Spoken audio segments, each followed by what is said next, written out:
اصل میں علماء کی مجلس کوئی بیان نہیں ہوتا، علماء میں آپس میں مذاکرہ ہوتا ہے۔ مذاکرہ کیا ہوتا ہے؟ وہ جب بیٹھتے ہیں دو چار دیوانے تو ہر ایک اپنے اپنی سناتا ہے،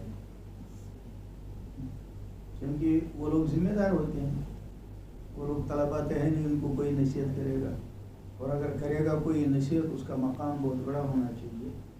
جو بڑے بڑے حضرات ہوتے ہیں، دارالعلوم دیوبند کے محتمم صاحب ہوں، دارالعلوم دیوبند کے شیخ الحدیث ہوں، دارالعلوم دیوبند کی کوئی بڑی ہستیاں ہوں، یا جیسے پورے عالم میں ہمارے بڑے بڑے حضرات ہیں، حضرت مفتی تقی اسماعیل صاحب جیسے ہیں، حضرت مولانا سلیم اللہ خان صاحب جیسے ہیں، ایسے تو بڑے لوگ علماء میں ان کا حق بنتا ہے۔ ہم لوگ جاتے ہیں، ہم تو خود طالب علم ہیں، اس لیے جب طلباء بیٹھتے ہیں تو سب اپنے اپنی سناتے ہیں، وہ سناتے ہیں ہمارے یہاں یہ حال ہے، یہ حال ہے، یہ حال ہے، ہم سناتے ہیں ہمارے وہاں یہ حال ہے، یہ حال ہے، یہ حال ہے۔ ہمارے زمانے میں یہ سن 1978 تھا، 1397 ہجری، جب ہمارا دارالعلوم دیوبند میں دورہ حدیث تھا۔ ہوا ایسا کہ پہلے تو حضرت شیخ فخر الدین علیہ رحمہ شیخ الحدیث تھے، حضرت علامہ انور شاہ کشمیری علیہ رحمہ کے تلامذہ میں سے سب سے آخری وہ شیخ الحدیث ہوئے دارالعلوم میں۔ ان کے بعد حضرت مولانا شریف الحسن صاحب دیوبندی آئے، لیکن وہ چند سال میں انتقال کر گئے۔ یہ 1977 تھا، ہم لوگ مشکات شریف میں تھے۔ اس کے بعد جب سالانہ امتحان ہوا تو شیخ الحدیث کا عہدہ خالی ہو جائے تو مدرسے کے لیے بہت مشکل معاملہ ہوتا ہے، بہت خصوصاً دارالعلوم دیوبند جیسا ادارہ ہو تو بہت سوچتی سمجھتی ہے انتظامیہ۔ تو جماعت الثانی، رجب، شعبان ایسا ہی گزرا، رمضان بھی گزرا، کوئی شیخ الحدیث نہیں تھا۔ پھر جب شوال آ گیا تو پھر کوئی شیخ الحدیث نہیں تھا۔ حضرت شیخ فخر الدین علیہ رحمہ اپنے زمانے میں بخاری اول پڑھاتے تھے، پوری بخاری ان کے ذمہ تھی، اور بخاری ثانی انہوں نے اپنی طرف سے دے دی تھی حضرت مفتی محمد حسن گنگوئی رحمۃ اللہ علیہ کو، اس لیے بخاری ثانی حضرت صاحب پڑھاتے تھے۔ پھر مولانا شریف صاحب کے زمانے میں ایسا ہی چلتا رہا، لیکن اس موقع پر حضرت مفتی صاحب سفر میں تھے، افریقہ چلے گئے تھے، ادھر جگہ خالی ہو گئی تو کوئی ابھی متعین نہیں ہوا۔ اب پورا شوال گزر گیا، کوئی شیخ الحدیث نہیں ہے، بخاری کا سبق شروع ہونا ہے، دورہ حدیث ہر جگہ بہت اہم ہوتا ہے، تو دارالعلوم دیوبند کا دورہ حدیث ہمارے سال اس میں 700 طلبہ تھے، بعد میں 1100 ہو گئے، بعد میں 1500 ہو گئے، اب تو بہت بڑا جلسہ ہوتا ہے دورہ حدیث کا سبق۔ تو شوال گزر گیا، ذوالقعدہ بھی آ گیا، تو طلبہ میں تشویش بڑھنے لگی، ساری کتابیں شروع ہو گئیں۔ اچھا، اب شیخ الحدیث کا عہدہ خالی ہو گیا تو نیچے کے جو اساتذہ ہیں ان کو نئی نئی کتابیں ملی، تو اب کتابیں تو تقسیم ہو گئیں۔ ترمذی شریف اول دے دی حضرت مولانا معراج صاحب کو، دیوبندی ترمذی شریف ثانی دے دی مولانا انظر شاہ صاحب کے، مولانا انتظامہ صاحب کے استاد تھے مولانا محمود حسین بہاری رحمۃ اللہ علیہ، ترمذی ثانی ان کو دے دی۔ مسلم شریف اول دے دی مولانا عبدالاحد صاحب دیوبندی تھے، مسلم شریف ثانی دے دی یہ جو شکاگو میں ہیں قاری عبداللہ سلیم، ان کے والد تھے مولانا محمد نعیم دیوبندی، جن کی جلالین شریف کی شرح کمالین ہے، وہ نہیں کی ہے۔ بعد میں انہوں نے تفسیر انوار القرآن بھی لکھی، ان کو مسلم ثانی۔ مولانا سعید صاحب پالنپوری استاد سے اوپر درجے میں آئے تو ان کو ملی موطا مالک۔ مفتی نظام الدین صاحب دارالاسلام میں تھے، ان کو ملی موطا محمد۔ مولانا وحید الزمان صاحب جن کے القام اصول جدید ہے، القام اصول وحید ہے، ان کو ملی نسائی شریف اور بخاری باقی۔ سب پڑھائی شروع ہو گئی تو طلبہ پریشان، تو آخر میں ذوالقعدہ میں حضرت قاری طیب صاحب رحمۃ اللہ علیہ محتمل تھے، وہ سفر سے تشریف لائے تو طلبہ بہت پریشان، تو انہوں نے دیکھا موقع میں وہ تھے، ذمہ داری بڑی ہے، تو انہوں نے ایسا کیا کوئی فیصلہ ہونے سے پہلے اعلان آ گیا کہ محتمم صاحب خود بخاری شروع کرائیں گے. تو طلبا خوش ہو گئے. کیا کہتے ہیں اردو والے, لاٹری نکل گئی, کیونکہ محتمم صاحب نجیب الطرفین ہیں. ایک طرف سے حضرت علامہ انور شاہ کے خاص شاگرد ہیں. انہوں نے خود فرمایا جب حضرت شاہ صاحب بخاری میں بولتے تھے تو صرف الگ بولتے تھے, نحو الگ بولتے تھے, اور اسی طرح سے بلاغت الگ بولتے تھے, ہر چیز بولتے تھے. کہ ہم نے ایک کاپی بنائی تھی, اس میں 18 کالم تھے. جب شاہ صاحب بولنا شروع کرتے یہ صرف کا کالم, یہ نحو کا کالم, یہ ادب کا کالم, یہ لغت کا کالم, یہ بلاغت کا کالم, معنی بیان کا کالم, اور آخر میں جب شاہ صاحب فقہ الحدیث پر بولتے تو وہ مستقل بحث ہوتی تھی. تو اس کا میں نے نام رکھا تھا فقہ الحدیث. قاری طیب صاحب نے سنایا. لیکن پھر وہ جوک بھی سنا رہے تھے, لطیفہ فرماتے تھے, لیکن میں نے وہ غلطی کی جو طالب علم کو نہیں کرنی چاہیے. وہ کیا ہے, حکیموں نے کہا ہے اپنی کاپی کسی کو مت دو. کہا میرے دوست تھے, انہوں نے مانگی, وہ دی تو پھر واپس بھی نہیں آئی. کہا اس لیے حکیموں نے کہا جو کاپی اپنی دے وہ احمق, اور جو واپس لوٹائے وہ احمق تر. تو بہرحال حضرت محتمم صاحب تو محتمم صاحب تھے. دارالعلوم دیوبند میں ہر علاقے کی انجمن الگ الگ, اسٹوڈنٹ جیسے بولتے ہیں, کشمیریوں کی الگ, بنگالی کی الگ, انگلش والوں کی الگ, جمعرات کو ہوتی تھی. لیکن جو سہارنپور ضلع کی, کیونکہ دیوبند ضلع ہے سہارنپور, اس کے سرپرست خود تھے حضرت قاری طیب صاحب رحمۃ اللہ علیہ, اور نگران اعلیٰ تھے مولانا سالم صاحب, ان کے صاحبزادے تھے, اور نگراں تھے قاری عبداللہ سلیم صاحب جو اب شکاگو میں ہیں. اور ہم لوگ طلباء اس میں تھے. لیکن اس کی ایک خاص یہ بات تھی کہ وہ انجمن کسی ایک علاقے کے ساتھ خاص نہیں تھی, وہ سہارنپور والوں کی. لیکن اس میں اصول میں محتمم صاحب نے لکھوایا تھا کہ چونکہ دارالعلوم سب کا ہے, وہ انجمنیں اس لیے الگ الگ ہیں کہ ان کی زبانیں الگ ہیں. لیکن دیوبند سہارنپور میں ہے, اس لیے سہارنپوریوں کی انجمن اردو بولنے والوں کے, اور اردو میں عالم میں جو بھی آئے گا اس کو شریک کرنا ہے. اس لیے ہم کشمیری ہو کر بھی مجلس قاسمیہ میں تھے, اور صدر تھے ہمارے مولانا سفیان صاحب جو اب محتمم ہیں دارالعلوم, وہ بھی اس سال دورے میں تھے ہمارے ساتھ. اور سیکٹری تھے جو اب دارالعلوم دیوبند میں مفتی ہے, مفتی زین الاسلام الہ آبادی, وہ سیکٹری تھے قاسمیہ کے. تو ایک دفعہ کیا ہوا, سب انجمن قاسمیہ نے طے کیا کہ اس سال انجمن کی جلسے کی صدارت محتمم صاحب سے کرائیں گے. محتمم دارالعلوم دیوبند کے, اور دارالعلوم دیوبند انٹرنیشنل, تقاضا یہاں سے وہاں سے, ملک سے, بیرون سے, ہر جگہ سے. تو محتمم صاحب اسفار میں ہوتے تھے, تو کیسے کریں گے. تو مولانا سفیان صاحب صدر تھے. مولانا سفیان صاحب پوتے ہیں, پوتا جانتا ہے دادا کو کیسے پکڑیں گے. مولانا سفیان صاحب نے کہا چلو آم کا موسم قریب ہے تو محتمم صاحب کی آم کی دعوت کریں گے. ان سے کہیں گے حضرت ڈیٹ دیجئے, ہم آپ کو آم کھلائیں گے, آپ کے طلباء سہارنپوری انجمن. تو ایسا کیا, وفد گیا محتمم صاحب کی خدمت میں. پوچھنے لگے آپ کیوں کھلائیں گے, آپ مہمان ہیں, مہمانان رسول ہیں, آپ کی خدمت نہیں کرنی ہے. کیونکہ مولانا سفیان صاحب تھے, حضرت ان کا دل خوش ہو جائے گا, حضرت وہ کریں گے ہم خود ہی. بہرحال کیسا کیسا کر کے محتمم صاحب سے آم کی دعوت منظور ہو گئی. اس دن کہیں دور بجنور سفر پر تھے, لیکن حضرت ان ٹائم تشریف لائے. دیوبند پہنچے عصر کے وقت. مہمان خانے میں وہ آم شام, یو پی والے آم کھاتے ہیں, وہ ایک دو نہیں کھاتے, وہ بالٹی میں رکھتے ہیں, ایسے ہی آم تھا وہ. جب آم سے فارغ ہو گئے تو مولانا سفیان صاحب نے کہا حضرت یہ انجمن والے ہیں, ان کا آج سالانہ جلسہ بھی ہے, اگر طبیعت میں نشاط ہو تو تھوڑی دیر حضرت وہاں بھی تشریف لائے. اب کیا کریں, محتمم صاحب چپ.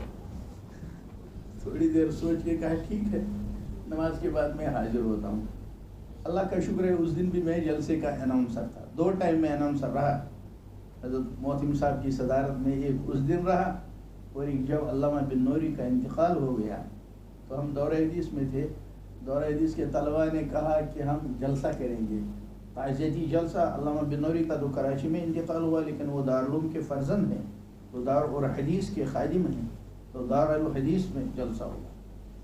محتمم صاحب سفر سے آئے, ہم نے درخواست لکھی, میرے پاس موجود ہے ابھی تک تبرکن درخواست. محتمم صاحب کی تحریر تو ایسی تھی جیسے موتی, کہ ہم دور حدیث کے طلبہ اس محدث شہیر جو علوم انوریہ کے وارث ہیں اور اکابر دیوبند کے ترجمان ہیں، انتقال پر دور حدیث کے طلبہ ایک تعزیتی جلسہ منعقد کرنا چاہتے ہیں، آپ کی صدارت چاہتے ہیں۔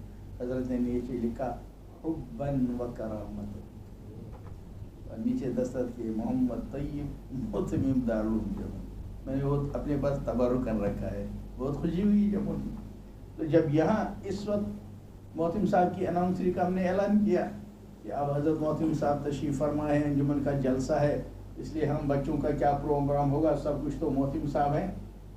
اب محتم صاحب کا نام اعلان کیا، محتم صاحب کرسی پر بیٹھے تو شروع کیا۔ محتم صاحب کی آواز بہت ایک ہموار چلتی تھی، جیسے سمندر کا سکون، ایسے چلتے تھے، ایک ایک دو دو گھنٹہ بولتے تھے۔ تو شروع کیا، عزیز بچوں نے میری عام کی دعوت کی اور میں نے ان کے دل کو خوش کرنے کے لیے ان بچوں کی دعوت قبول کی۔ مہمان تو یہ ہیں، ہم میزبان ہیں، لیکن ایسے جو سنائے سن۔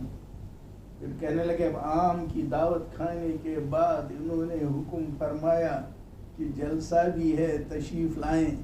تو حل جزاء الاحسان الا الاحسان، میں حاضر ہوا، مجھے کیا معلوم تھا عام کی دعوت میں جلسہ بھی ہوگا۔ تو پھر شروع کیا عام، پوری 1 گھنٹے کی تقریر عام پر ہوئی حضرت محمد صاحب۔ اس میں آیا جنت میں پھلوں کا تذکرہ، حدیث میں پھلوں کا تذکرہ، اپنے واقعات سنائے۔ میں افغانستان گیا، بادشاہ ظاہر شاہ نے دعوت کی تو وہ ایک ایک پھل لاتے تھے، میں جواب میں کہتا تھا عام۔ وہ ہماری غربت کا زمانہ تھا، آپ کو معلوم ہے طالب علم غریب ہوتے ہیں نا، کیا ٹیپ ریکارڈ نہیں تھا۔ مجھے آج تک افسوس ہے، کاش وہ تقریر ٹیپ ہوئی ہوتی تو حضرت کے لفظ عام پر کتنے علوم تھے، لیکن وہ غربت ہی ٹیپ ریکارڈ ہوتا نہیں تھا۔ میں نے شاید کل سنایا تھا کہیں، حضرت مولانا سید فخر الحسن صاحب رحمۃ اللہ علیہ کے سبق کو زور سے سننے کے لیے مائک نہیں تھا تو وہ ایک افریقی کا وہ FM بینڈ والا ریڈیو چالو کر دیا لڑکوں نے، ایسا تھا۔ اور اب حضرت محتم صاحب کو چائے پلائے دور حدیث والے تو کہاں پلائے اب۔ پھر یہ جو ڈربن میں ہیں ہمارے مفتی ابراہیم صالح جی، یہ ہمارے دور حدیث کے ساتھی ہیں۔ ہم نے کہا ابراہیم افریقی، کیا بات ہے؟ ارے ایک خوشی کی بات ہے۔ کیا ہے؟ محتم صاحب آ رہے ہیں تو چائے پلانی ہے، لیکن چائے کہاں پلاؤ، یہ تو بڑی پرابلم ہے۔ مولانا احمد لاٹ صاحب بیان کرتے ہیں، وہ جب علماء کا الگ جبڑ ہوتا ہے اس میں اجتماع میں، تو ایک دفعہ سنایا، کہا ہم اہل مدارس کا حال یہ ہے کہ جب شعبان آتا ہے اور گھر جانے کی چھٹی کا اعلان ہوتا ہے تو جتنا کباڑ سال بھر کا ہے وہ کمروں میں جمع کر کے اپنا نکل جاتے ہیں، دروازہ بھی بند نہیں کرتے۔ لیکن آتے ہیں شوال میں خود صفائی کرتے ہیں، تو ایسا ہوتا ہے۔ ظاہر سی بات ہے جب طلبہ کے کمرے ایسے ہیں تو محتم صاحب کو کہاں لائیں؟ تو مول ابراہیم سے کہا محتم صاحب آئیں گے، ان کو چائے پلانی ہے، تو افریقیوں کا کمرہ ذرا ٹھیک ہوتا ہے، آپ کے کمرے چھوٹے کمرہ تھا ان کا، اس میں لائیں گے۔ تو مولانا ابراہیم نے کہا میری ایک شرط ہے۔ کیا شرط ہے؟ کہا وہ چائے میری ہوگی، میرے پیسے ہوں گے، میں درجے والوں سے پیسہ نہیں لوں گا۔ اب کیا کریں، مجبوری۔ تو ہم نے کہا قبول ہے۔ جب فارغ ہو کر محتم صاحب کمرے میں تشریف لائے تو بس شروع کر دیا سنانا، چائے بھی شروع کر دی، اور محتم صاحب اتنی چینی ڈالتے تھے، 3-4 چمچ چائے میں، بہت چینی پیتے تھے۔ وہ یو پی میں گنا بہت ہوتا ہے، وہاں عادت ہے ان کو بہت میٹھی چائے پینے کی، مٹھائی بھی وہاں کی بہت میٹھی ہوتی ہے۔ تو چائے چمچ بھی چلا رہے تو شروع کر دیا۔ ہمارے استاد حضرت علامہ انور شاہ کیا تھے، اکابر دیوبند کیا تھے، فرمایا حضرت شاہ صاحب کے عمل کو دیکھ کر محتم صاحب نے فرمایا کہ اگر کوئی حدیث ایسی ہے جس کی تشریح میں تعیین معنی میں کئی احتمال ہوں، یہ بھی احتمال ہے، یہ بھی احتمال ہے، تو شاہ صاحب کے عمل کو دیکھ کر ہم طلبہ متعین کرتے تھے کہ اصل مفہوم حدیث یہ ہے۔ یہ تھا علم ہمارے عقائد کا۔ تو علماء تو وہ تھے، ایسے وہ علماء تھے، ہم لوگ کیا، ہم لوگوں کا نام علماء نہیں ہے۔ البتہ ایک بات ہے، وہ کیا ہے؟ یہ ہے ہماری خوش قسمتی. جیسے ان مدارس کا مولانا علی میاں نے لکھا، ان کا سلسلہ نسب ملتا ہے صفہ مدینہ کی. انہوں نے یہ لکھا ہے تو جہاں صفے کے حضرت ابو ہریرہ ہوں، چاہے وہ فرماتے ہیں کہ میں گرتا تھا اور لوگ سمجھتے تھے مرغی آ گئی اور میری گردن پر پیر رکھتے تھے. وہ زمانے میں گردن کی رگ دبانے سے علاج کیا جاتا تھا مرغی کا. فرمایا واللہ ما کان الا الجوع، حالانکہ وہ تو بھوک کی وجہ سے بے حال ہوتے تھے. تو جہاں ایسے اصحاب صفہ والے ہوں گے، ہم تو اس قربانی کو سوچ بھی نہیں سکتے. یا وہ جو مشکات شریف میں ہے اصحاب صفہ والے 70 لکھا ہے. اب سبینہ کی تعداد تحدید کے لیے ہو یا کثرت کو بیان کرنے کے لیے، جیسے آتا ہے علیمان سبوں و بزونا شعبہ، یا اس طرح جو کہ صبا کی آتی ہے کہیں بھی رعایت، تو یہ دو احتمال ہوتے ہیں، یا تو تحدید مراد ہے یا تعدد اور کثرت مراد ہے. تو 70 صحابہ ایسے ہیں. میں طلبا کو یہ کبھی کہتا ہوں، کیا طالب علم ہو بھائی تم، اٹیچیاں دیکھو کتنی ہیں، جیکٹ کتنی ہے، پلیٹیں ادھر ادھر کتنی پھینکی ہیں، کاپیاں کتنی پھینکی ہیں. طالب علم وہ تھے 70 صحابہ کے حدیث میں ہے ایک چادر ہوتی تھی. ٹوپی تو سوال ہی نہیں، انر یا بنیان کا سوال ہی نہیں، ٹراؤزر کا سوال ہی نہیں. حدیث میں تو یہی ہے، ایک چادر ہوتی تھی، صرف ایک، دو نہیں ہوتی تھی. اوپر والی چادر الگ، نیچے الگ. اور اس میں تو حدیث میں یہ ہے جب رکوع میں جاتے تھے تو سطر کھلنے کے ڈر سے، چونکہ بٹن اور چین بھی نہیں ہوتی تھی، ایک ہاتھ سے رکوع کرتے، ایک ہاتھ سے چادر کو پکڑ. تو طلبا تو ایسے تھے، طالب علم اس انداز کے تھے. اور اس پر بھی کیا ہوا، اس پر وہ جو حدیث ہے درہم قیم من نار، وہ کسی صفہ والوں میں سے نکلا تھا ایک درہم، تو اس کو کہہ دیا قیون ہے، ایک داغ ہے، کیوں تھا اس کے پاس. اور اس پر بحث ہوتی ہے. پھر آپ تو جانتے ہیں، وہ مجھے تو بتانے کی ضرورت نہیں. تو انہوں نے کی ہے شاعری نے بحث کہ بھائی زکوٰۃ اسلام کا فریضہ ہے اور اس کے لیے شرط ہے نصاب کا ہونا. تو ظاہر سی بات ہے، دلالت کرتی ہے اس بات پر کہ نصاب تک مال رکھنے میں کوئی انکار نہیں ہے، تبھی تو زکوٰۃ فرض ہوگی. اس پر کون اعتراض کر سکتا تھا؟ وہ چاہے چاندی کا نصاب ہو، چاہے سونے کا نصاب ہو، چاہے اونٹوں کا نصاب ہو، چاہے بکری کا نصاب ہو، زکوٰۃ تبھی فرض ہوگی جب نصاب ہوگا. تو شریعت دلالت کرتی ہے اس بات پر کہ نصاب تک مال رکھنے میں کوئی پریشانی نہیں، اور جب نصاب ہو جائے پھر زکوٰۃ دیتے رہو تب کوئی پریشانی نہیں. اور دوسری شرط یہ بھی ہے کہ حولان حول ہو. حولان حول کا مطلب ہے 1 سال تک اگر کوئی اپنے پاس رکھتا ہے تب شریعت کہے گی زکوٰۃ دے دو، تو رکھنے میں تو کوئی رکاوٹ نہیں. تو جب اتنی گنجائش ہے، اس غریب طالب علم نے کیا جرم کیا جو 1 دینار نکلا تو کہہ دیا قیم. آخر یہ تو نصاب کا 0 حصہ بھی نہیں ہے. اس پر جواب دیا ہے کہ اس کے پاس یہ 1 درہم بھی نہیں ہونا چاہیے، اس لیے کہ اس کو مرخات میں بھی مولا علی قاری علیہ رحمہ نے لکھا ہے، کیونکہ اس نے اپنا ظاہر بنا دیا صفہ والوں کا، اور صفہ والے ظاہراً متوکلین تھے کہ ہم نہ بازار جائیں گے مدینے میں، نہ ہم کھیتی کریں گے، ہم کچھ نہیں کریں گے، ہم متوکل بن کر رہیں گے، اور دن رات ہم علم میں خرچ کریں گے، کچھ آئے گا تو اس میں سے لے لیں گے. اور میزبان ان کے تھے نبی کریم صلی اللہ علیہ وسلم. تو اس لیے جب متوکلین کی ظاہر شکل بنانے کے خلاف تھا یہ کہ اس کے کپڑے سے 1 درہم کیسے نکلا. تو ہم طلبا سے کہتے ہیں یہ طلبا تو وہ تھے، ہم کیا، ہمارے پاس تو جیکٹ ہی 3 4 ہوتے ہیں، ان کے پاس تو رکھنے کو بیگ بھی نہیں ہے، 1 چادر ہے اور اس میں چین بھی نہیں ہے.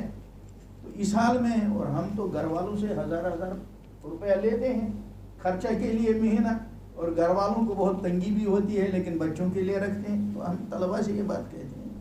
تو ہم سب اس منزل سے نکل کر آئے ہیں، لیکن یہ بات پکی ہے کہ جیسا بھی ہمارا حال گزر رہا ہو، قیامت میں جب اصحاب صفہ بیٹھیں گے، کوئی تبلیغ کے ان کا جوڑ ہوگا، تو اس جوڑ میں جہاں ابو ہریرہ بیٹھے ہوں گے وہاں ہم جیسا غریب طالب چاہے ہمیں جگہ چپلوں میں ملے سب سے پیچھے سب سے آخری لائن میں، لیکن ہوں گے تو اس میں.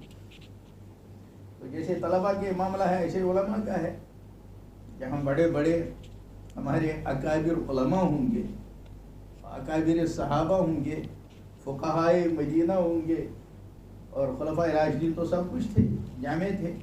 جہاں وہ سب ہوں گے اس مجمع میں، تو ہم جیسے جن کے نام کے ساتھ مولوی بولا جاتا ہے، امید ہے کہ انشاءاللہ کہیں نہ کہیں تو اس میں ہوں گے. اس لیے اس فضیلت سے تو انکار ہے نہیں.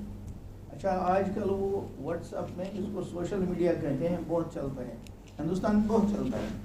اس میں لکھتے ہیں اماموں کی تنخواہ بہت کم ہے، واٹس ایپ پر لکھتے ہیں. آپ نے پڑھا ہوگا، بہت آتے ہیں اس میں. اور ہوٹل کے ویٹر کی تنخواہ اس سے زیادہ ہے. پھر اس میں وہ ڈرامہ لکھتے ہیں. کسی نے امام کا وہ ایڈورٹائز دیا، اس میں لکھا حافظ بھی ہونا چاہیے، قاری بھی ہونا چاہیے، سبا قرات ہونی چاہیے، عالم بعمل ہونا چاہیے، یہ ہونا چاہیے. اور پھر جب کمیٹی والوں کے پاس پہنچا، پوچھا تنخواہ کتنی؟ انہوں نے کہا بھائی قربانی دینی ہوتی ہے تو $300 دے دیں. یہ اس میں لکھا ہوتا ہے واٹس ایپ میں. لیکن ہم جب آپس میں بیٹھتے ہیں ڈر سا لگتا ہے. تو ان سے کہتا ہوں بھائی اصل میں وہ جو امام تھے وہ الگ تھے، امامت کا معاملہ الگ تھا. تم کہو گے امام پوری زندگی حضرت میاں جی نور محمد جنجانوی رحمۃ اللہ علیہ امام رہے، پوری زندگی اور کوئی کام نہیں کیا. جنجانہ میں نور محمد جنجانوی رحمۃ اللہ علیہ آپ تو جانتے ہیں. اور وہ مکتب مسجد کے اس برآمدہ ہی کہتے ہیں اس کو، گیلری جیسی ہوتی ہے، اسی میں پڑھا گیا ہے. حضرت مفتی صاحب رحمۃ اللہ علیہ نے فرمایا، ان کے ملفوظات میں ہے، فرمایا جو بھی اچانک کوئی آتا تھا حضرت میاں جی بیعت کیجئے، فوراً بیعت کرتے، اندر لے جاتے تھے کمرے میں، اور بیعت کرنے کے بعد توجہ ڈالتے تھے. حضرت صاحب نے سنا ہے واقعہ، اور موجود ہے لکھا ہوا. کہا ایک دن کیا ہوا، کوئی آیا تو حضرت اس کو اندر بیعت کرنے کے لیے لے گئے. تو بچے تو شرارت کرتے ہیں، تو ایک مٹی کا لوٹا جانتے ہیں آپ، مٹی کا لوٹا رہتا تھا، تو اس میں میاں جی وہ بتاشے رکھتے تھے، وہ مٹھائی جیسی ہوتی ہے. کہ وہ کبھی کبھی بچوں کو دیتے تھے. تو یہ جامع بیعت کرنے بچے لوگ چرا لے اس میں سے اتنی دیر. تو میاں جی نے کیا کام کیا، اس کا ڈھکن لگا کے اوپر سے سیل کیا آٹے واٹے سے. تو بچوں نے کیا کام کیا، جب اندر بیعت کرنے گئے تو انہوں نے لوٹے سے پانی لا کے وہ جہاں سے پانی نکلتا ہے ادھر سے گھسا دیا. تو بتاشے پگھل گئے اور ادھر سے بچے لوگ پانی پی گئے. میاں جی تشریف لائے، کسی بچے کو بتاشا دیا نا، سیل کھولی تو او بھائی یہ کیا ہو گیا، سب ہنس رہے، کوئی بتا کے نہیں دیا. تو بچے لوگ ایسا کرتے تھے. تو حضرت نے جو یہ واقعہ سنایا، فرمایا اس دن میاں جی رحمۃ اللہ علیہ اس آدمی کو بیعت کرنے کے لیے لے گیا اندر. تو یہ بچوں نے کیا کیا، وہ ایسے دیکھ رہے ہیں کہ یہ کیا کر رہے ہیں اندر بیٹھ کے. دیکھا تو میاں جی ایسے مراقبہ کر رہے. تو جب وہ اندر مراقبہ کر رہے، ایک لڑکا تھا ذرا تیز، اس نے دوسروں کا آؤ تم کو میں کروں گا. تو اس نے دوسرے لڑکوں کو اپنے سامنے بٹھا کے مراقبہ شروع کیا. بچے تو تھے. اتنی دیر میں اندر سے میاں جی نکلے. جب کھولا دیکھا یہ کیا ہو رہا ہے، تو سب بچے بھاگ گئے. لیکن میاں جی نے دیکھ لیا یہ پیر کون سا بنا تھا، تو اس کو اپنے سامنے بٹھایا، تو اس پر توجہ ڈالنا شروع کی میاں جی نے. حضرت فرماتے تھے وہ بڑھاپے میں کہتا تھا کہ اس وقت میاں جی نے جب مجھ پر نظر ڈالی اور اپنے سامنے بٹھایا تو مجھے یہاں چھوٹی سی آگ کی چنگاری محسوس ہونے لگی. یہ جب بڑھنے لگی تو میں بھاگ گیا اٹھ کر میاں جی کے سامنے سے، میں بیٹھا نہیں ہوا. لیکن اس چنگاری کا اثر اب تک اتنا ہے. حضرت مفتی صاحب تو کوئی عام آدمی نہیں تھے، دارالعلوم کا مفتی اعظم، کوئی بات مبالغے کی نہیں کہہ سکتا. فرماتے تھے وہ کہتا تھا وہ بوڑھا کہ اس بڑھاپے میں اس چنگاری کا اب تک اثر یہ ہے، اندھیری رات ہوتی ہے، میں کمرے کے اندر لائٹ آف کر کے سوتا ہوں، اوپر کمبل یا لحاف ڈالتا ہوں، باہر اندھیرا ہوتا ہے، میرے صحن میں جو امرود کا درخت ہے اس کے جب پتے ہلتے ہیں تو میرے لحاف کے اندر سے مجھے نظر آتی ہے. اس توجہ کا اتنا اثر تھا. اور اسی کا نتیجہ تھا پھر حضرت حاجی امداد اللہ مہاجر مکی رحمۃ اللہ علیہ کو تو مجلس نبوی میں اشارہ ہوا وہاں جاؤ. تو آپ کو معلوم ہے واقعہ, مجھے آپ کو کیا سنانا ہے, آپ لوگوں کو سناتے ہوں گے. تو تب جا کے حضرت حاجی صاحب میاں جی کے ہاتھ پر بیعت ہوئی. تو ہم کہتے ہیں ساتھیوں سے بھائی امام تو وہ تھے,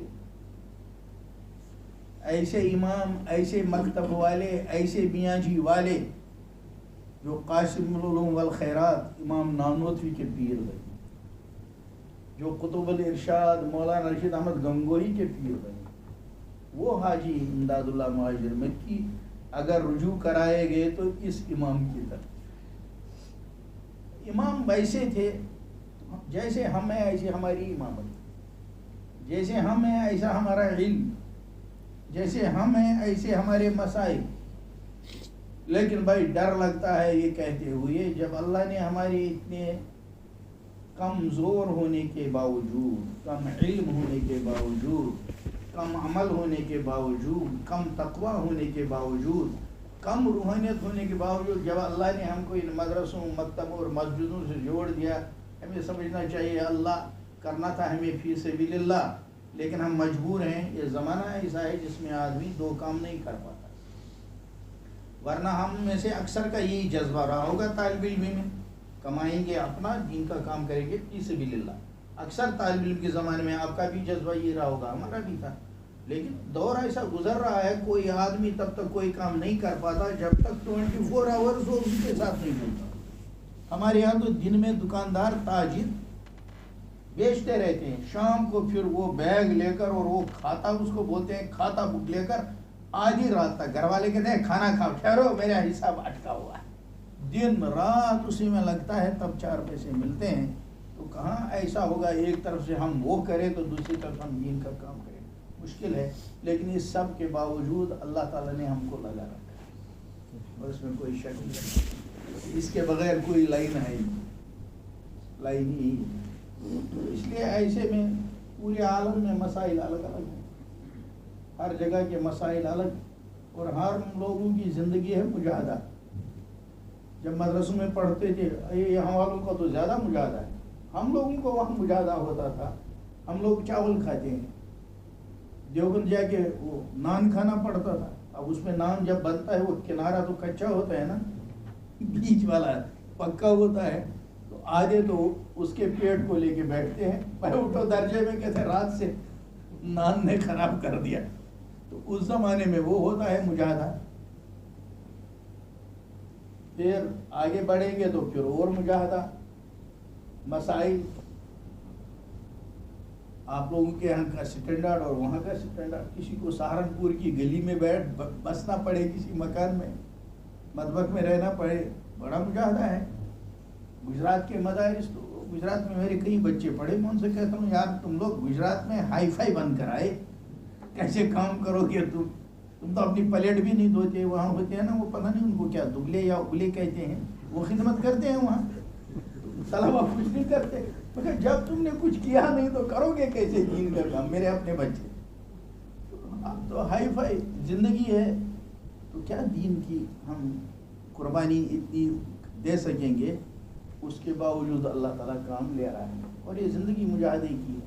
وہاں ہو گیا نان کا کنارہ کچا تو وہ پیٹ کا درد مجاہدہ ہے. پھر آگے بڑھے تو اور مسائل, اور پھر جب شادی ہو گئی تو پھر تو پوچھے مت مسائل کتنے. اور جو مشکات میں روایت ہے نا کہ قرب قیامت میں لوگ دیندار رہنا چاہیں گے مگر اس کے گھر والے اس کو دین سے بے دین کر دیں. بہت ایسا ہوتا ہے, بہت ہوتا ہے کہ آدمی کا اپنا اسٹینڈرڈ بچپن سے ہم لوگوں کا الگ ہوتا ہے, لیکن شادی کے بعد. اور یہ تو ہوم منسٹری ایسی ہے, ہوم منسٹری رپورٹ دے دے کہ پرائم منسٹر آج بارباڈوس کے اس علاقے میں نہیں جا سکتا, سیکورٹی ٹھیک نہیں ہے, تو ہوم پرائم منسٹر کو سرنڈر کرنا پڑتا ہے. تو کہتا ہے ہوم منسٹر کی رپورٹ کا خیال رکھنا ہوگا. تو وہی ہوتا ہے. پھر شادیاں ہوتی ہیں, وہ بہت ہی عجیب ہے.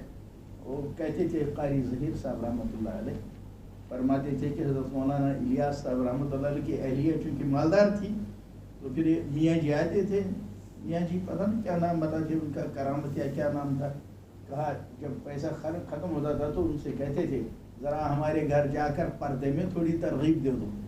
تو حضرت مولانا الیاس صاحب علیہ رحمہ اپنی اہلیہ کو واعظ کراتی تھی ان سے، تو وہ پھر تھوڑا ایثار کرتی تھی تو دین کا کام چلتا تھا. لیکن ایسی تو بہت کم ہوتی ہیں، بہت کم ہوتی ہیں، لیکن یہ ہمارا مجاہدہ ہے. پھر اس لائن میں آ کر پھر مجاہدہ ہوتا ہے، کون سا امام ایسا ہے جس کے سارے مقتدی اس سے راضی ہیں، وہ تو ایک اور مسئلہ ہوتا ہے. پھر مسئلہ کمیٹی کا مسئلہ، کمیٹی کو نبھا کر چلنا.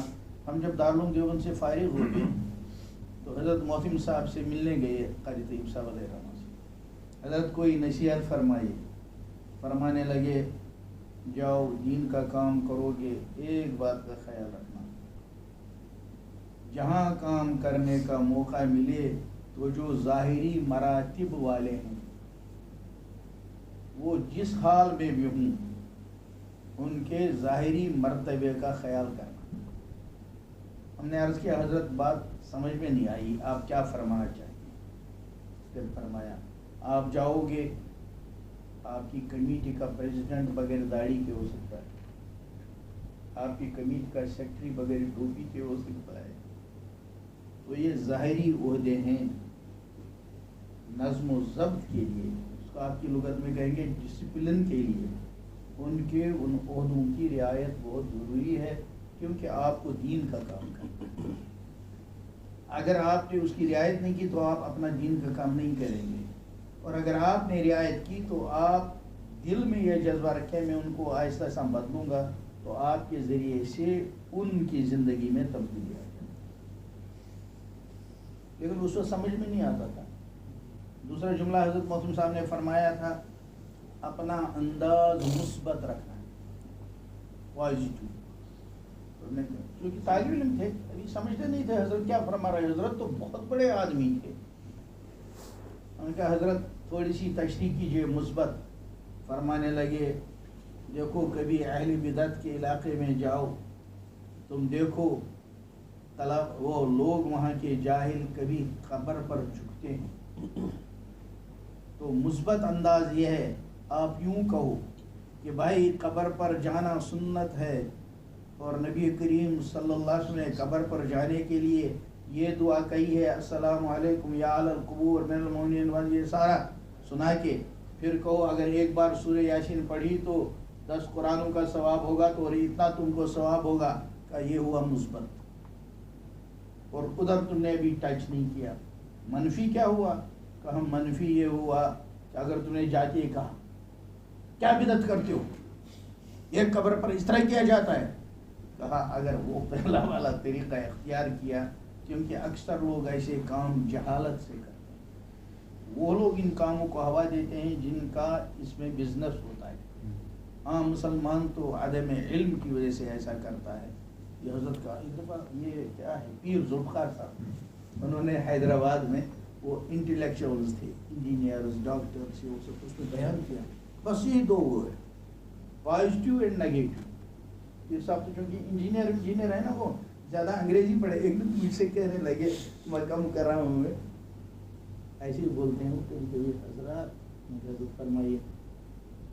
کہا عجیب زمانہ آ گیا. کیا حضرت؟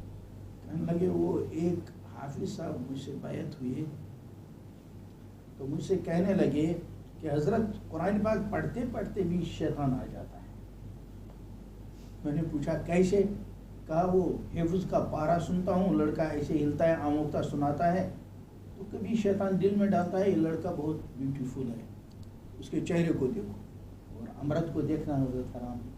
کہنے لگے کیسا زمانہ آیا؟ میں نے کہا حضرت آپ تو اس لائن سے انجینئرنگ لائن سے ادھر آئے ہیں نا حضرت، ہم مدرسوں میں پڑھے ہیں. یہ تو چھوٹی بات انہوں نے سنائی، مدرسوں میں تو اس سے بھی آگے پتہ نہیں کیا کیا ہوتا ہے حضرت. جہاں مال ہوتا ہے شیطان وہیں تو آتا ہے. اس طرح کی چیزیں تو خیر دنیا میں مجاہدے کی چیزیں ہیں. یہ ہم پر قاری امیر حسن صاحب جانتے ہیں آپ لوگ، حضرت شیخ کے خلفاء میں قاری مطلب اب بہت بات لمبی ہو گئی، میں نے زیادہ لمبا کر دیا 12 بج گئے، لیکن سند قاری امیر حسن صاحب کی ایک دفعہ میں ہردوئی پہنچا حضرت کے انتقال کے بعد حضرت موسیٰ پھر میں جاتا تھا باندھا. قاری صاحب کو تو بہت جلدی پھر انتقال ہو گیا، ایک ہی سال میں ان کا بھی انتقال ہو گیا، مولانا صاحب عالم پوری کا بھی. جیسے حضرت کا میں نے النور میں تذکرہ فقیہ الامہ 2 والیوم، ان کا میں نے لکھا صادقین نمبر، میں نے کہا یہ 2 یا الذین آمنوا اتقوا اللہ وکونوا مع الصادقین ہے. قاری صاحب سے بڑا صادقین مولانا عمر صاحب پاس بڑا ان کا نمبر. اس کے بعد پھر میں ہردوئی جاتا تھا. جب میں ہردوئی پہنچا وہاں تو ڈسپلن تھا، نظام فاروقی، طلبا چھوٹے چھوٹے، یہاں ایک اس کو مکہ مارے، ایک اس کو اثر بعد وہ ناظرہ حفظ کے طلبا، علماء اس سائڈ میں اور سفید ریش والے اکرام ادھر بیٹھے گے. ڈسپلن ہوتا تھا ہردوئی میں. اب وہ سامنے بچے دھکا مکہ کرے، اب میں بھی آیا ہوا تھا تو میں ادھر بولوی میں بٹھایا. اب سن رہے ہم حضرت کی بات، مجھے نہیں معلوم تھا. 10 یا 15 منٹ کے بعد حضرت نے کہا بچوں کشمیر کا نام سنا ہے؟ اور چھوٹے جی حضرت. وہاں کا موسم کیسا؟ انہوں نے کہا بہت اچھا. وہاں کا سیب کیسا؟ وہ ناظرہ والے بچے حضرت بہت اچھا. تو کشمیر کے مولانا آئے ہیں، ان کا بیان کیسا ہوگا؟ بچوں نے کہا بہت اچھا. تو آج عشاء بعد سب رہنا اور اعلان کر دو مولانا کا بیان ہوگا. بس پسینہ شروع. وہاں ابراہیم صاحب کے سامنے کون بولے؟ وہاں تو ہر چیز میں اصلاح، ہر چیز میں اصلاح، اور بچوں میں بھی اس کا اثر آتا تھا. حضرت پسینہ آنا شروع ہو گیا. اب اس کے بعد مجلس ختم ہو گئی تو اب قاری امیر حسن صاحب کھڑے، شاید ان کو کشف ہو گیا. آؤ میرے ساتھ لے گئے مجھے اپنے کمرے میں بٹھا دیا. کہا آپ؟ اچھا مجھے گھبراہٹ، پریشان ہو گیا میں، مجھے بیان کرنا، اب میرا تو سب دماغ سے رخصت ہو گیا. پریشانی ہوگی، عشاء آئے گی تو میں کیا کروں گا، میں کیسے کروں گا. قاری صاحب نے اپنے سامنے بٹھا کے فرمایا آپ کا تو مزہ آ گیا. میں نے کہا کیا حضرت؟ میں نہیں سمجھا. ارے آپ تو بڑے خوش نصیب ہیں. اب میں خاموش. آپ یہاں آئے حضرت شاہ صاحب کی توجہ لینے کے لیے، اور حضرت نے آپ کے بیان کا اعلان کر دیا. اس کا مطلب ہے حضرت کی فل توجہ آپ پر رہے گی بیان تک. حضرت نے میرا اٹینشن کی طرح ڈائیورٹ کر دیا. وہ مجھے جو پسینہ آ رہا تھا وہ سب ٹھیک ہو گیا. مطلب عجیب تھے قاری امیر حسن صاحب. اچھا پھر ادھر کی بھی ایک اور سناؤں گا دلچسپ. اب آخر میں جب میں نے بیان کیا، اب کیا کروں بیان، تو میں نے پڑھا وَإِن تَعُدُّوا نِعْمَتَ اللَّهِ لَا تُحْصُوهَا. تو طلبا کو وہی کہنا تھا اور کیا کہتا. جب میں بیان کر کے 10 منٹ شاید بولا ہوں گا، میں کمرے میں آیا تو میرا بچہ، وہ حضرت کا خادم تھا، مفتی عنایت اللہ، وہ زمانے میں حفظ ناظرہ پڑھتا تھا اور حضرت اس کو بہت چاہتے تھے. وہ جو 51 سنتیں لمبی فہرست ہے، کس کو یاد ہوگی، ہم کو بھی یاد، وہ تو ترتیبار یاد کرنی پڑتی تھی. کوئی مہمان آتا تھا، چھوٹے کشمیری کو بلاؤ تو میرے بچوں کو بلاتے تھے، سناؤ قیام کی اتنی سنتیں، وہ پھٹ پھٹ سناتا تھا. تو وہ رہتا تھا حضرت کے ساتھ، وہ حفظ پڑھتا تھا. میں نے پوچھا عنایت اللہ تم نے میرا بیان سنا؟ کہا سنا. حضرت نے تاکید کی تھی. تو میں نے کہا غلطی ہو گئی؟ کہا ہاں ابا غلطی ہو گئی. میں نے کہا کیا غلطی ہوئی؟ کہا آپ نے مجہول پڑھ دیا. میں نے کہا میں نے کیا مجہول پڑھا؟ کہا آپ نے پڑھا وَإِن تَعُدُّوا نِعْمَتَ اللَّهِ. میں کہا پڑھنا کیا تھا؟ کہا آپ کو پڑھنا تھا نعمت اللہ. حضرت صاحب رحمۃ اللہ علیہ فرمایا کرتے تھے کہ حضرت شاہ صاحب کی اصلاح کا اثر طلبہ میں بھی آتا تھا اور واقعی ہوتا تھا. وہاں کے طلبہ، وہاں تو بڑے بڑے لوگ حضرت کے پاس آتے تھے، شیخ الحدیث صدر مدرس، وہ طلبہ دکھاتے تھے دیکھو اس کی انگلیاں قبلے کی سیدھ میں نہیں ہیں.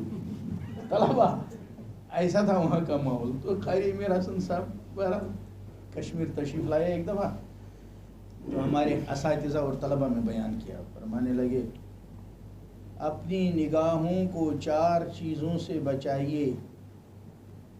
آپ کی نگاہیں اللہ نے قرآن و حدیث کے لیے بنائی. ایک کسی نامحرم کو دیکھنے سے بچائیے، دوسرے کسی امرد کو دیکھنے سے بچائیے. امرد جانتے ہیں آپ؟ تیسرا کسی کے سطر کو دیکھنے سے بچائیے. آواز ان کی بہت باریک تھی اور بہت پیاری تھی. چھوٹا بچہ غیر مکلف ہے، اس کی ران کھلی ہے، گھٹنا کھلا ہے، لیکن یہ تو سطر میں داخل ہے، ہمیں اس کو دیکھنے کی کیا ضرورت ہے؟ غیر مکلف وہ ہے، ہم تو مکلف ہیں، چھوٹے بچے کی ران کو مت دیکھیے۔ اب وہ لوگ تو ہندوستان میں رہتے ہیں، وہاں تو ہندو عورتوں کا کندھا کھلا ہے، پیٹ کھلا ہے، کیسے جیتے ہوں گے، کیسے یہاں آنکھوں کی حفاظت ہوگی؟ اور چوتھا فرمایا کسی کے چھپے ہوئے عیب کو دیکھنے کے لیے آنکھ کا استعمال مت کیجیے۔ تو جب آدمی ایسی چیزوں کو دیکھتا ہے تو سوچتا ہے ہم لوگ تو ابھی بہت ابتدا میں ہیں۔ لیکن بہرحال راستہ تو یہی ہے، اس سے بہتر کوئی نہیں۔ اس کو تو حدیث میں کہا گیا خیرکم، اس لفظ خیرکم کو کوئی بدل نہیں سکتا، یہ خیر اللہ نے ہم کو عطا کی ہے۔ تو اب مولانا کیا ہے جنید صاحب یا مولانا سہیل صاحب یہاں مولانا مون دانا کے یہاں مجھے کہیں علماء میں بیان کر دو تو میں یہ حیثیت رکھتا ہوں، بیان کروں گا۔ یہ تو بس یہی اپنے اکابر کی کہانی واقعات سناتے ہیں، آپ یہاں کے حالات سناتے ہیں، تو علماء کی وہ مجلس ہوا کرتی ہے مذاکرے۔ میں نے آپ کو بہت زیادہ ٹائم لیا، کوئی بات میں نے تیز کہی ہو تو اس کی معافی میں چاہتا ہوں۔ اللہ نے ہم کو یہ کام دیا ہے، اس کام کو ہمیں کام سمجھ کر کرنا ہے۔ اور آج کے زمانے میں آپ جانتے ہیں باطل اس بات کو سمجھ چکا ہے کہ جو شور وور کرتے اسلام اصل اسلام کی حفاظت وہاں نہیں ہو رہی ہے۔ باطل اب سمجھ چکا ہے اسلام کی حفاظت یہ مکاتب ہے، اسلام کی حفاظت یہ مدارس ہے، اسلام کی حفاظت یہ دعوت ہے۔ باطل نے اس پر ریسرچ کر دیا ہے۔ تو اس لیے ایسے نازک حالات میں اللہ نے ہم کو لگا دیا ہے، ہم لگنے والے تو ہیں نہیں، اللہ نے لگایا ہے، تو اس میں جتنا اللہ کا شکر ادا کرنا چاہیے اور ہمت بھی نہیں ہارنی چاہیے۔ البتہ ویسا بننے کی ہم کو کوشش کرنی چاہیے۔ وہ تو میں خود ابھی نہیں بنا، میں دیانتاً عند اللہ کہتا ہوں، میں خود نہیں بنا تو میں آپ کو کیا کہہ سکتا ہوں۔ البتہ ایک بات ہو سکتی ہے، آپ میرے لیے دعا کریں گے، میں آپ کے لیے دعا کروں گا کہ اللہ آپ نے اس کام میں لگا دیا ہے تو آپ قبول بھی فرمائیے، اور اس کی قبولیت کی صفات بھی ہمارے اندر عافیت کے ساتھ لے کے، عافیت کے ساتھ۔ حضرت جی مولانا انعام اللہ حسن صاحب بہت کہتے تھے یا اللہ عافیت کا معاملہ فرما۔ اور علامہ جزری نے بھی حسن سین تو دعاؤں کی کتاب ہے، اس میں ہے سب سے اچھی چیز عافیت کی دعا ہے۔ حضرت مفتی صاحب مثالوں سے بہت سمجھاتے تھے، فرماتے تھے دیکھو تم نے اللہ سے شفا مانگی اور شفا ملی آپریشن کے بعد، تو گوشت بھی کٹا، ہڈی بھی کٹی، خون بھی نکلا، ٹانکا بھی لگا، پلاسٹر بھی ہوا، یہ سب ہوا تب ملا۔ عافیت کا مطلب ہے ٹیبلٹ لے لی، اللہ نے اسی میں شفا دی، کچھ کٹنا سٹنا نہیں۔ تو ایسے ہی اللہ ہم کو جو دینا چاہتے ہیں اللہ سے مانگنا چاہیے اللہ عافیت کے ساتھ دے دے، ورنہ تو بہت مسائل آتے ہیں۔ میں نے خود دیکھا، اساتذہ قربانی دیتے ہیں، میں نے دیکھا ایک مدرسے میں صبح کا ٹائم تھا، علماء کی تربیت کی مجلس تھی، میں ان کا انتظار کرتا رہا، تو ان کو فون بیوی کا بار بار آ رہا تھا کہ بچہ بخار سے تپ رہا ہے، اس کو ڈاکٹر کے پاس لے جاؤ، اور وہ اس کو کہہ رہے تھے بس ایک طالب علم کا پارا سننا باقی رہا، میں ابھی آ رہا ہوں، بس اس ایک کا پارا سنیں۔ ہمارے لوگ تو ایسی قربانی دیتے ہیں، اللہ تعالیٰ ان قربانیوں کو قبول فرمائے۔ ہم اتنا تو نہیں کر سکتے جیسے بڑوں نے، اور ہم سے جو کوئی اچھی بات ہوئی سنی تو اللہ اس کو بھی قبول فرمائے۔ وآخر دعوانا الحمدللہ۔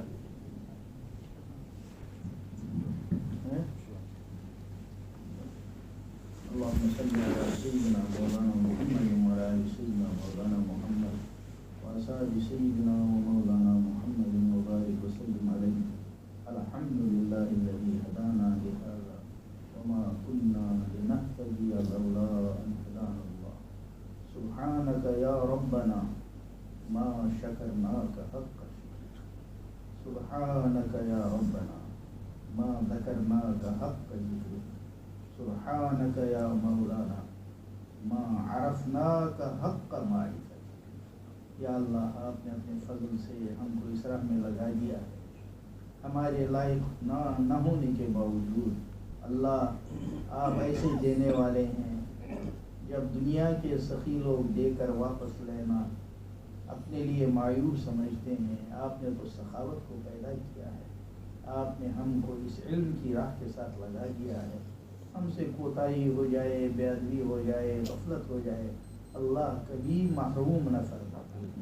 اللہ ہمیں مرتے دم تک لگے رہنا نصیب فرما۔ یا اللہ آپ ہماری چہار جانب سے حفاظت فرمائیں، ہم کسی ایسی آزمائش میں مبتلا نہ ہو جائیں جس کی وجہ سے تیرے دین کے کام کرنے میں حرج واقع ہو، ایسا ہمارے ساتھ معاملہ فرما۔ اے اللہ ہم بھی آپ کے بندے ہیں اور اس دارالاسباب میں رہتے ہیں، ہم میں سے بعض کو بچوں کے مسائل ہیں، بعض کو گھر کے مسائل ہیں، بعض کے صحت کے مسائل ہیں، بعض کے مالی مسائل ہیں۔ اللہ ہماری تمام حاجات کو مخلوق کے دروازے سے ہٹا کر اپنے دروازے سے پورا فرما دے۔ یا اللہ جب آپ نے اپنے دین کی لائن دی ہے تو ہم کو دنیا والوں کے دروازے پر نہ بھیج، یا اللہ اپنے دروازے سے عطا فرما دے۔ اللہ غنا اور استغنا کی دولت سے مالا مال فرما۔ یا اللہ غنا اور استغنا کی دولت سے مالا مال فرما۔ یا اللہ اخلاص نصیب فرما، اخلاص نصیب فرما، تواضع عطا فرما۔ یا اللہ باطنی صفات عطا فرما۔ یا اللہ قیامت میں آپ کے دین کے خاریوں کی لسٹ آئے، اس میں ہم گناہ گاروں کا نام شامل ہو، ایسا ہمارے لیے مقدر فرما۔ یا اللہ ہمارے غریب والدین نے نہ معلوم کیسے کیسے ہم کو پڑھایا اور منزل تک پہنچایا، وہ غریب ہمارا احترام کرتے رہے، ہمارے بھائیوں سے 10 کام لیتے رہے، ہم سے کام لینا بھی پسند نہیں کیا۔ اللہ آپ ہمارا اندرون جانتے ہیں، ہمارا دل کیسا ہے، ہمارے اعمال کیسے ہیں، ہم کو معاف فرما دے اور ان غریبوں کے حال کو بہتر بنا دے۔ ان میں سے جو قبر میں پہنچ چکے ہیں ان کی قبروں کو جنت کا باغ بنا دے، اور ان میں سے جو حیات ہیں اللہ ان کی زندگی کو آسان بنا دے، سہولت والا بنا دے، عافیت والا بنا دے، خیر والی زندگی بنا دے۔ اے اللہ ہمیں بھی عافیت کے ساتھ اپنے مقبولین میں شامل فرما، جو مانگا گیا اس کو بھی قبول فرما، جو مانگنے سے رہ گیا اس کو بھی قبول فرما۔ ربنا تقبل منا انك انت السميع العليم، صلى الله تعالى على خير خلقه محمد وآله وصحبه اجمعين برحمتك يا